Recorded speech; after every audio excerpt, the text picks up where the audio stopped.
Hello, this is Erin with Joy in Pens and Paper, and I'm going to do a swatch video with you today. Um, I am, as part of a project for 2025, going through all of my inks, my bottles, and my samples, and creating a new master swatch book. So I have done 2 videos so far with red bottles and red samples. And what I wanted to do is just continue to work through my bottles. So what I have right here in front of me is a piece of the Tomoe River paper that I am using for that swatch book. And then I have some pieces where I've drawn out a grid. And over here, I have some bottles from my collection. So I'm just going to do for the ones, I actually might not need it for this one. I might not need it for this one. I was going to use this as a page to just do a swatch and figure out which color family it belongs to. But I think because these are bottles and I know these inks really well, I don't really need to do that. I will be doing some greens, some blues, some grays, and then an orange and a pink. So green, blue, gray, orange, and pink. Beautiful. All right. So first off, I'm just going to go ahead and start with the orange because I know I've only got one orange in these bottles that I'm swatching, and I'm going to do 10 swatches today. I think that'll be a nice way to go through these. Ooh, that is a tight fit. Wow.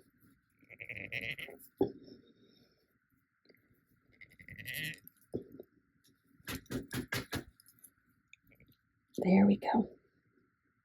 All right, so what I just did off screen that you couldn't see is I hit the palm of my hand to the bottom of this and it just opened this right up nicely, which is good. And I've got a little bit of bubbles from the agitation that I just did.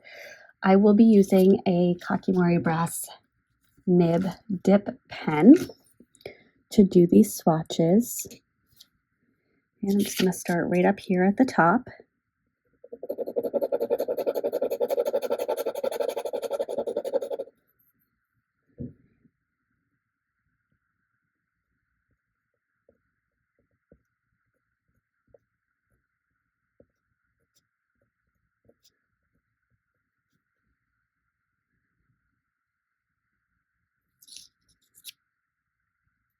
I just always need to check the order of the E and the U there.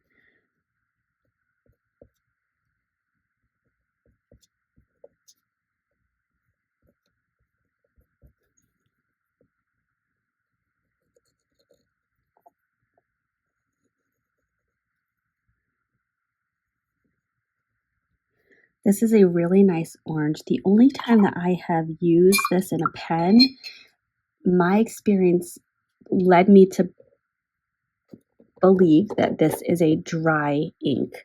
I do think it's worth inking up again, and maybe I've got to go back and look at which pen I put that in to get an idea of what nib in my collection I might want to try it in next. So I'm just going to put this off to the side to dry, and I'm going to bring out the next one. So next up, I'm going to do the pink because again, there's only one pink. This is a beautiful light pink with a blue shimmer, which is so unique. And this is called 12th Night. It's a William Shakespeare ink, and this was an exclusive collaboration between Wearing Gull and Atlas Stationers. So I'm just trying to gently agitate this so that there's not a ton of bubbles at the top. I also want to get that blue shimmer nice and integrated into the ink. There we go. Beautiful. All All right, that was not as tough to open.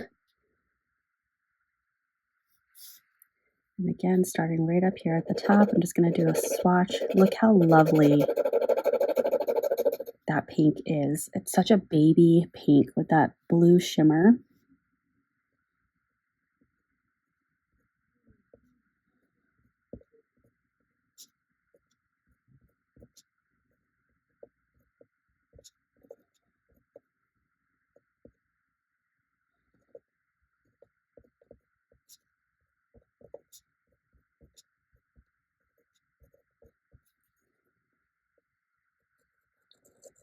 That's awesome. Do you see that blue streak right at the top?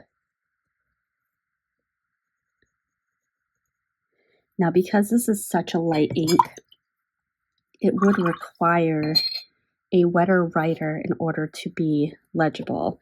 I do have a lot of fines and extra fines in my collection, so I do have to be very thoughtful in the pairing. But that is such a beautiful, beautiful baby pink. And I think that the blue shimmer is such a nice, nice touch. So again, I'm going to put this off to the side to dry. And next up, let's do some greens. Just because I did pull some of the bottles that I pulled are grouped by branding. So I've got my Sailor Manu inks, my Jacques Herbin 1670 inks, my Pelican inks, and my Wearingeul inks. So next up is Wearingeul Mad Hatter with this really cool label that goes between the name of the ink and a picture of the Mad Hatter. This is a Alice's Adventures in Wonderland collection. Apparently, I tighten my inks quite a bit. I guess I really don't want them to evaporate.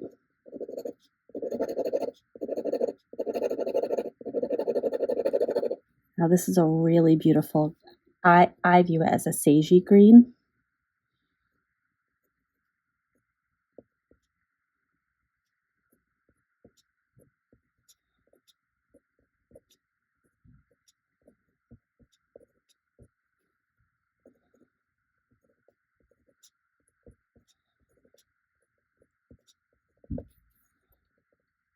I like to just do these lines at the bottom with the Kakimori brass nib, mostly because I can, but I also really like seeing the line variation.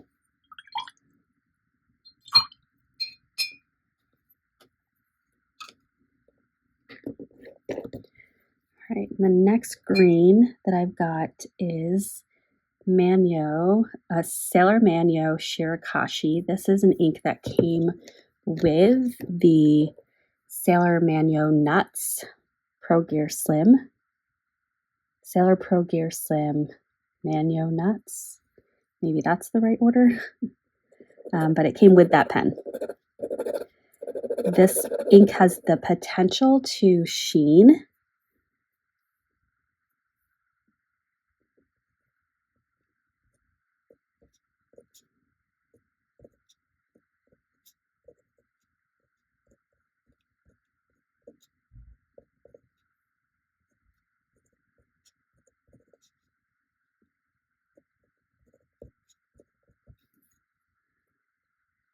So I'm not quite sure if it'll come out on this paper.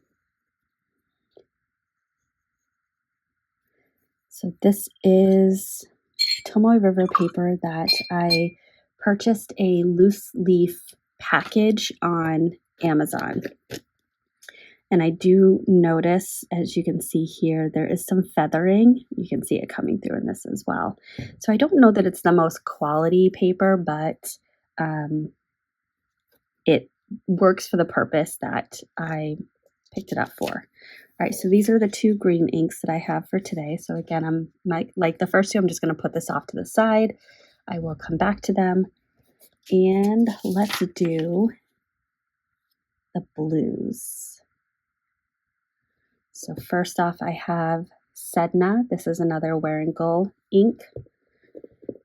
This, along with Heimdall, was a gift from my husband. Might have been a gift. I'd have to go back and check, but it could be from Christmas 2023 or Mother's Day.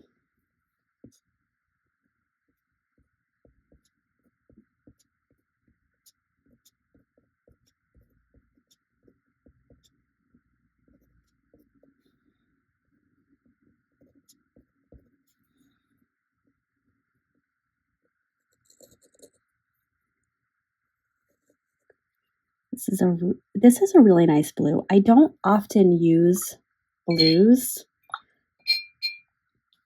but perhaps there might be a month in the spring that I can do a little collection of blues. All right, next up, this is the Pelikan Edelstein Golden Lapis. This was the ink that was given out at the 2024 Pelikan Hub meetup. So anyone that pre-registered for that meetup received a bottle of ink. And this is a really lovely blue ink with a gold shimmer.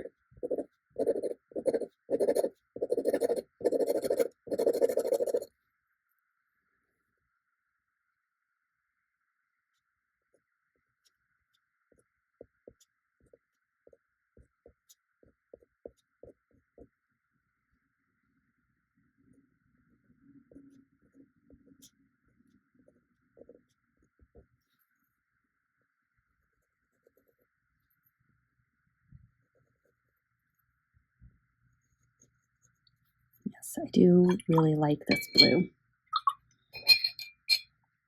I just need an occasion to ink it up, which I need to make that occasion. Yeah. So there's quite a bit of feathering. I don't want to put any onus on the ink for any feathering that we see, because I do not think, I think it's the paper. This is Jacques Herbin 1670, and this, it doesn't have labeling on it with the name, but I'm fairly certain this is Blue Ocean. However, I would love a correction if I am wrong. But I love the wax seal. It's so beautiful.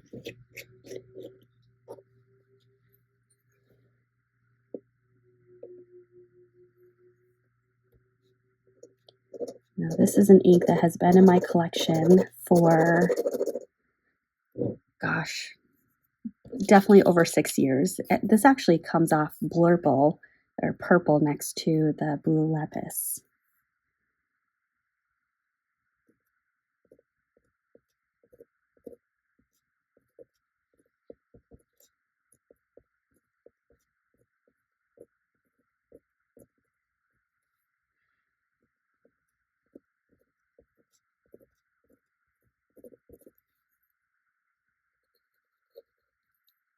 Oh yeah, it looks so purple. It's so interesting. But I feel like if I were to put that next to a purple, it would look really blue.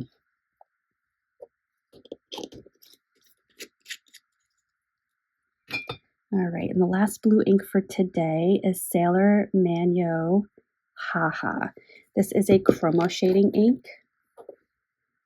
And so I believe with this one, you're going to see some pinks come through.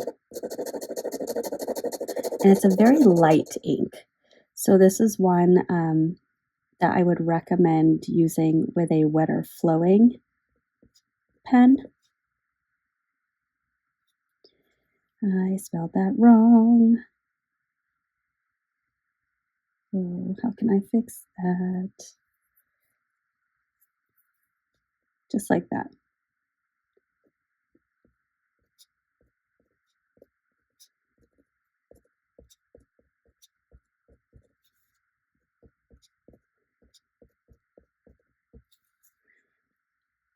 So this ink, I was 100% influenced by YouTube.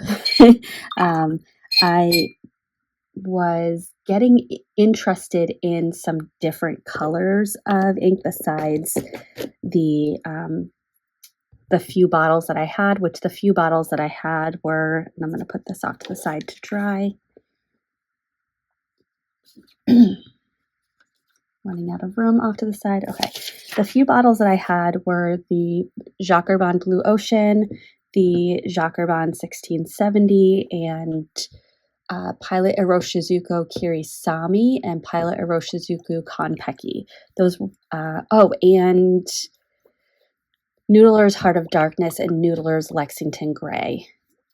Those were the 6 colors or 6 inks that I had, all very basic, and I was interested in exploring other colors. So the first that I really explored was Robert Oster Fire and Ice. There was something about the sheening property of that particular ink that caught my eye and caught my attention. And then Sailor Manyohaha was the next. And then after that, it was Colorverse Shiny Black, I think it's called. And then and those were all bottles. And then after that, I thankfully switched over to getting samples. This is one of my all-time favorite inks. I love this ink. It is a very dark gray. And this was my first shimmer ink. Oh my gosh. Why am I blanking on? Oh, Stormy Gray. Gosh, I just blanked on what this ink was called.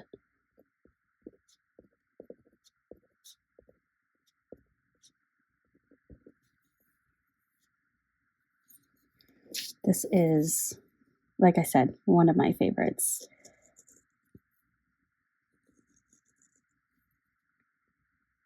I would say years having this ink and Heart of Darkness rotated in my Pilot Vanishing Point Stormtrooper pen. So even though that was an extra fine pen, I often had a shimmer ink in it and it performed beautifully. All right, so the last bottle that I'm going to swatch for today is Pelikan Edelstein Moonstone. My husband gifted me this ink for Christmas of 2023, with the Pelikan M400 white tortoiseshell. And so I inked the Pelikan M400 up with this ink immediately, and it was a gorgeous writing experience.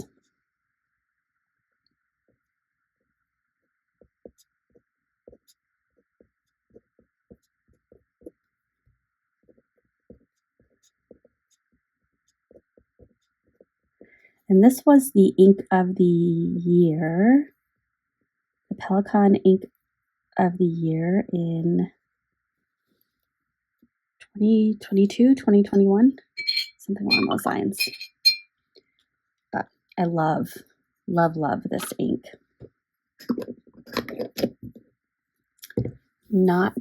I don't know that I'm loving this paper. Maybe that will be a 2026 project, is finding a better paper. But here are the swatches from today. I've got ink bottles all on the way.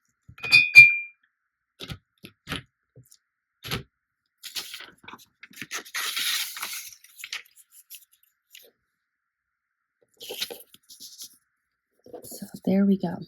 These are the inks that I have swatched and that I will be adding to my swatch book, and I will pull out another set of 10 bottles and swatch those on the appropriate pages and continue to add color pages into my book. So what I'm going to do right now is I'm going to put the pink right here. I'm going to add the orange here, and then green, blue, and gray.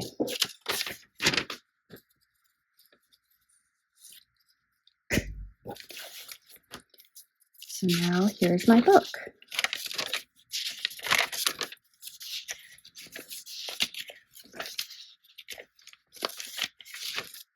Beautiful.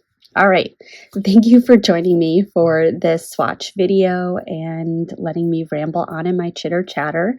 I will very gladly continue with this project and add to this book until I complete the entirety of my collection.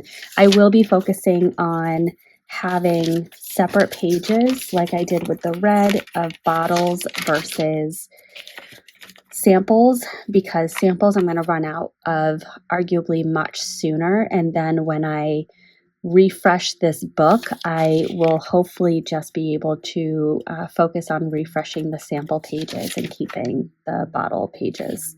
But I am a little sad about the quality of the paper and the tendency to feather. And I also, it's not showing off the chroma shading as well as I thought it would. So anywho, look at that. I got shimmer on the swatch book. So here we go. All right. Thank you for watching, and I will see you in the next one. Bye.